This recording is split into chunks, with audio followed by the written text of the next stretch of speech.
vamos iniciar aí mais uma videoaula nossa, né?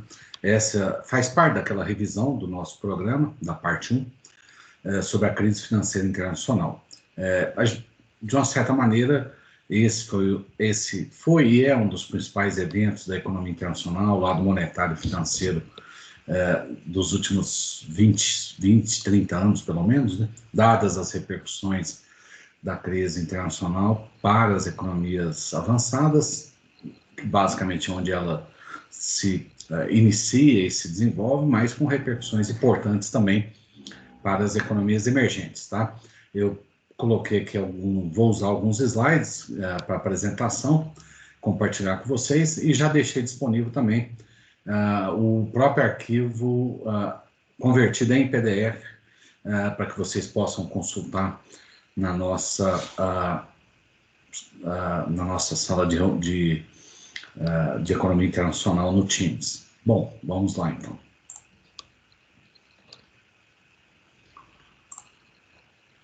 Bom, vamos iniciar então. Aqui eu chamei um pouquinho de crise financeira internacional, causas, consequências e lições. Essa imagem aí é uma imagem lá da crise de 29, os desempregados esperando para tomar um café, ganhar um café e um donuts, tá? Foi simbólico na época. E aqui dois comentários, né?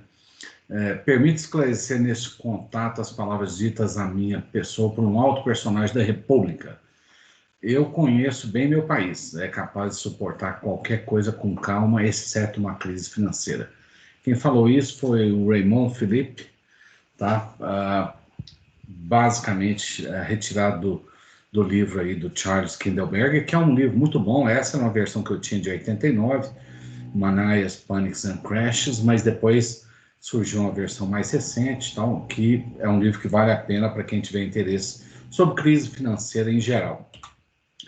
As origens, basicamente, da crise estão atreladas ao mercado americano imobiliário, basicamente subprime, e a expressão refere-se a tomador de empréstimo cujo histórico de crédito desfavorável não os qualifica para as chamadas taxas preferenciais de juros. Nos Estados Unidos, em torno de 20% das hipotecas que foram contratadas 2 anos antes da crise, 2005-2006, num total de mais de $1 trilhão, foram subprime, ou seja, não era para tomadores preferenciais. E esse percentual está bem acima dos níveis históricos. Quando você olha a mudança na estrutura bancária e de outras instituições financeiras ali entre 2007 e 2008, você tem uma série aí de instituições que foram ou nacionalizadas, ou incorporadas, ou vieram à bancarrota. Então, mostra aí claramente a dramaticidade da crise financeira para essas instituições bancárias e financeiras. A ajuda financeira, naquele momento, você tinha ali uma subdivisão entre pacotes do Congresso americano, nacionalização do Northern Bank, do Northern Rock, da Fannie Mae, Freddie Mac, tá, nos Estados Unidos, outras seguradoras. Isso aí dava mais 1,3 trilhão, aqui ficou trilhões, né, mas $1 trilhão, mas esse montante acabou sendo bem maior, tá? Isso era só ali no calor mesmo da crise, enquanto ela estava acontecendo. As perdas, se você olhasse já lá no início de 2007, tinha mais ou menos uma clareza de que essa crise estava se desenrolando, eram perdas significativas, tá? No mundo aí, em torno de quase 600 bilhões de dólares. E aí você tem um pouco também de quantos recursos foram injetados por parte dos governos da Europa e Estados Unidos, em torno de 3 trilhões de dólares, coordenação de várias medidas domésticas, redução de compulsório, uso de reservas e mesmo internacionais, compra de ativos de bancos e financiadoras imobiliárias e assim por diante, tá? Então, basicamente, se você olhasse, seria o dobro do PROER do Brasil, né? O PROER foi um programa importante ali no Fernando Henrique Cardoso, começou, né, para sanear uma parte do sistema bancário brasileiro, mas em termos percentual ainda isso era o dobro desses números na crise, tá? Tem uma compra aí anunciada pelo Federal Reserve também de 1,3 trilhão em títulos da dívida empresarial privada de curto prazo, sem garantias, que são chamados commercial papers, tá? E redução coordenada das taxas de juros, tá? Aqui tem mais alguns números, acho que podemos passar, depois vocês podem dar uma olhadinha. Basicamente, você tem um total da dívida em risco aí, uma estimativa de mais de 12 trilhões, tá? Que é um valor bastante significativo. E se você olhar o valor de mercado das bolsas de valores, em outubro de 2007, ou seja, ali, final de 2007, era em torno de 62 trilhões de dólares, todas as bolsas do mundo. E as perdas aí estimadas até outubro de 2008, tá, eram em torno de 33 trilhões. Então, basicamente, em torno de 50%, né? Então, você imagina uma perda média aí de 50% do mercado acionário. Então, isso foi brutal e um momento bastante difícil. Daqui a pouco tem alguns números para a nossa Bovespa, né? E a gente dá uma olhadinha. Se você olhar em termos históricos, lá na crise de 29, crise de 87, crise de 97 também o colapso do hedge fund do LTCM, você tem aí algum padrão, né, digamos, mostrando essas severidades ou esses impactos econômicos dessas crises, tá? No caso da crise de 29, em termos dos bancos, 11 em 25 falências, e Wall Street vivenciou uma queda de 80%, tá? Ou seja, uma queda brutal também na época para a Bolsa de Valores americana. Tá? Aí teve uma ausência de uma política monetária mais ativa por parte do Fed e problemas de liquidez. Então, esse aspecto aí é que depois o pessoal meio que tirou as lições e acabou adotando, lógico, o quantitative easing 1, 2, 3 e é uma política monetária bem mais ativa para prover liquidez, tá? A crise de 2000 também, você tem lá a questão do descolamento dos preços das ações do setor da nova tecnologia, da internet, e em relação ao lado real dessas empresas, tá? E se você olhar, por exemplo, até outubro de 2002, você tinha uma queda aí no Nasdaq de 78%. Então, ali foi um momento de um certo estresse também. E alguns antecedentes da crise atual. Primeiro, redução de juros americano em 2002, 2004 e excesso de concessão de empréstimo imobiliário de risco elevado. A gente já falou isso, o subprime.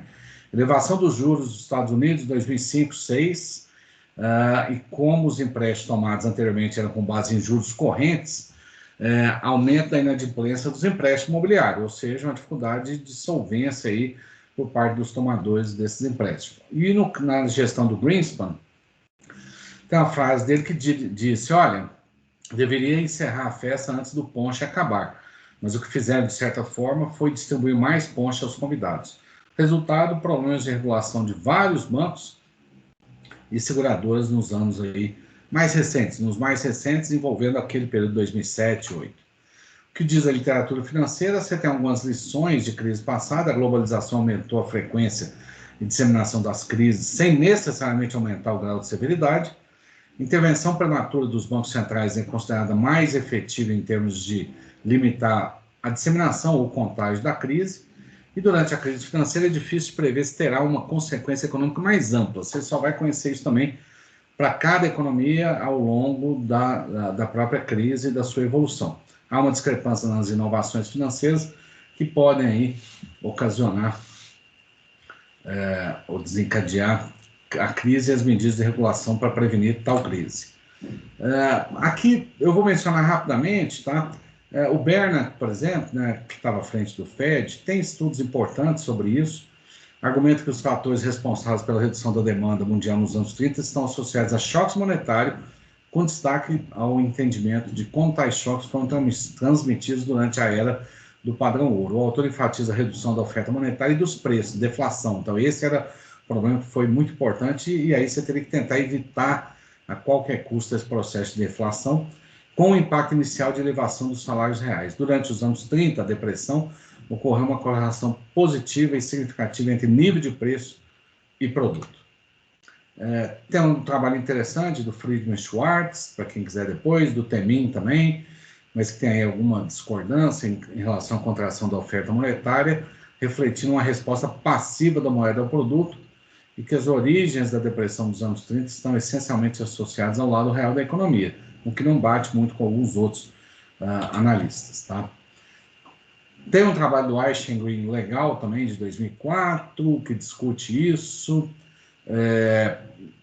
Aqui eu vou só mencionar o trabalho, tá? Depois vocês podem dar uma olhada. E tem os chamados modelos de primeira, segunda e terceira geração. Primeira geração, modelo do Krugman, de 79, e o trabalho do Flood-Garber, são modelos conhecidos, divulgados, quase todos os livros de economia internacional falam um pouquinho sobre o modelo do Krugman, de ataque especulativo, mas é uma questão muito mais associada aos anos 70, 80, crise de balanço de pagamentos, elevação de juros internacional e escassez de recursos. Tá? Tem uma discussão sobre controle de capitais também, que, de uma certa maneira, vai permear esse debate dos modelos de crise. Tá? Os modelos de segunda geração já é um trabalho do Krugman de 96. Há uma limitação dos modelos de primeira geração, onde o comportamento dos investidores apenas tem relevância para se determinar o tempo de ocorrência do ataque, não se o ataque vai ocorrer ou não. A ideia dos modelos da segunda geração é desenvolver um modelo onde as crises financeiras sejam associadas à perda de confiança, então, no regime de câmbio fixo. Então, é uma questão muito mais aí também de perda de confiança. Tá? Tem aí os três supostos: razões para abandonar o regime de câmbio fixo, razões para tentar continuar com o câmbio fixo e custo de manutenção de câmbio fixo. Tá? E nos modelos de terceira geração, que você tem são as questões dos problemas de fundamentos e as expectativas autorrealizadas dos investidores. Tá? O Krugman também tem um trabalho de 2000, onde ele tem aí uma tentativa de ter uma resposta a tal questão, em que ambos esses fatores, tá, são conjuntamente importantes para entender a ocorrência das crises. Se você olhar o círculo vicioso, antes você olhava só a depreciação cambial, a perda de confiança e os problemas domésticos do balanço das empresas, balanço empresarial, tá? Estrutura de ativos e passivos. Depois, esse novo círculo é expandido. Você tem uma alta volatilidade do câmbio, você tem uma rápida e significativa queda no preço do mercado de ações nas bolsas, você tem perda de confiança e problemas de liquidez. Ao mesmo tempo, você tem respostas rápidas de contágio por causa do mercado financeiro globalizado e tem crises bancárias ou pânico e injeção monetária por parte dos bancos centrais. Então, você, de uma certa maneira, tem um círculo aí um pouco mais ampliado e mais detalhado. O trabalho da Reinhardt e do Rogoff tenta discutir até que ponto há uma diferença em relação às crises anteriores. Tá? Normalmente, crises são frequentemente originadas nos centros financeiros e os principais resultados são queda de preço de commodities e choque de juros.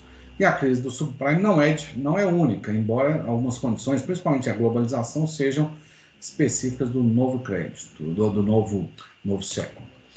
Se você olhar o mercado brasileiro, pós-2003, né, você tem uma trajetória aí de bastante expansão do mercado acionário, mas aí vai na virada para 2008 e isso começa então a se reverter com a crise. Tá aí a variação mensal do Ibovespa, desde o período lá da estabilização inflacionária em 94, você vê que os anos de 2002, 98 e 2002 foram excepcionais, mas 2003, 4, 5, 6, você vinha já num movimento importante e isso começa a se reverter em 2007. Tá? O índice Bovespa está aí, tem aí uma tendência linear, de qualquer maneira, mas o tombo foi bastante expressivo a partir de junho e julho de 2008. Voltando aqui um pouquinho. Tá.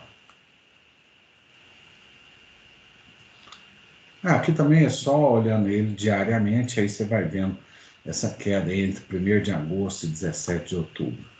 E se você olhar também agosto até meados de outubro, olhando só a variação diária, né, em modo aí, seja positivo ou negativo, você tem uma média aí de variação no período de 3,15 para cada dia, né, que é bastante expressivo. O preço do petróleo também já dava sinais depois de queda, né, a partir de 2008, também, meados de 2008, mais ou menos, né? Por aí, já refletindo um pouco isso. E no caso, se você olhasse, voltando lá na flexibilização, né, do regime de câmbio para câmbio flexível, lá em 73, você vai olhando aí tal, como é que ficou o mundo, né, em termos de taxa real. O desempenho não foi ruim, vários anos você tem desempenhos aí 3, 4, 5%, tá? E poucos anos que o mundo cresceu pouco, sei lá, 82, 1,1%, 75, 1,4%, 91, 1,6%, mas a gente vinha no ritmo pré-crise, aí, 2005, 6, 7, na faixa de 5%, né? Se você olhar só de 90 para cá, também fica mais clara essa tendência positiva, tá? E aí você tem um processo aí de apreciação do euro de 2002 a 2007 e depois de apreciação do dólar, tá? A partir de meados de 2008. Então, há um impacto importante no papel do dólar a partir do momento que acontece a crise, tá? Aí, uma discussão de juro, se olhar o mercado imobiliário americano, você tem uma movimentação já grande em alguns desses países, né? 2008, praticamente todos negativos, né? Nos preços aí de residência. O mercado imobiliário também, se você olhar até 2006, vinha muito inflacionado em várias economias, não refletindo bem o lado real desse mercado. E a razão dívida, serviço da dívida aí, e as obrigações financeiras também, se olhar as hipotecas, por exemplo, elas vieram crescendo, 9% até 11,5% durante esse período. Taxa de inadimplência, olhando todos os bancos, tanto a residencial quanto a comercial também, desde 2004, crescendo e crescendo bastante, né? A confiança do consumidor em queda para vários desses indicadores.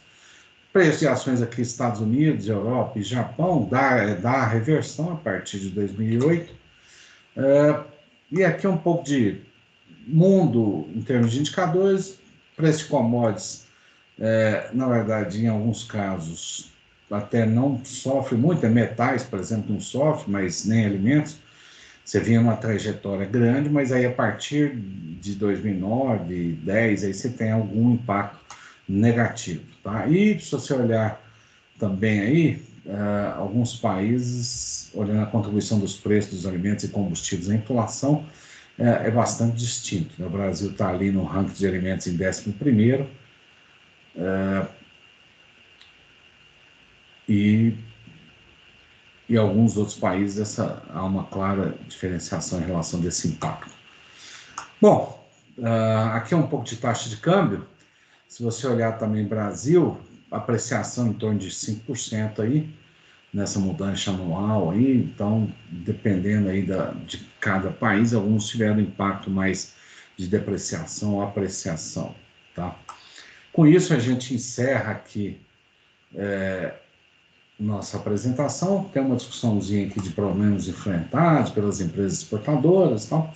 Aracruz, Sadia, Votorantim, tal, no pós-crise aí, dependendo justamente da sua estrutura de dívida dolarizada ou não, frente a uma depreciação cambial, tá? Tem algumas lições aqui, eu vou deixar para vocês darem uma olhadinha, a gente já tocou em algumas delas, principalmente sobre problemas aí de coordenação, Acordo de Basileia, que não funcionou bem, e muitos ativos tóxicos aí, tanto na Europa quanto nos Estados Unidos. Também algumas consequências, e por final aqui, uma frase do Warren Buffett: as oscilações da Bolsa nos momentos de crise como a atual é claramente um mecanismo de transferência de renda dos investidores apressados para os mais tranquilos e pacienciosos. Neste momento de cautela, seja audacioso, e em momentos de grande euforia, seja cauteloso. Bom, pessoal, vamos fechar aqui o compartilhamento. Com isso, a gente encerra aqui mais uma videoaula, tentando discutir um pouco da crise financeira. Lógico que já se vão aí 12 anos, né, que se passaram. O Brasil, na verdade, no começo, até que se portou bem frente à crise, mas a gente viu que depois, principalmente, aí tem um período de uma apreciação cambial importante em termos real e real efetivo. Nos anos seguintes, 2010, 11, 12, aí você passa por esse processo. E mais recentemente, né, o Brasil depois, por problemas inclusive de várias naturezas, mas essencialmente fiscal, passou a lidar com taxas de crescimento muito baixas, negativas e depois próximos de zero, aí 2015, 16, 17, 18, e aí já na virada aí de 2019 também não foi um ano bom, e agora a gente está numa situação também de um estresse muito grande em função da Covid-19. Depois a gente talvez bate um papo mais sobre isso ao longo do curso aí, com alguma discussão mais recente, agora, de 2020. Bom, é isso. Obrigado a todos e até mais.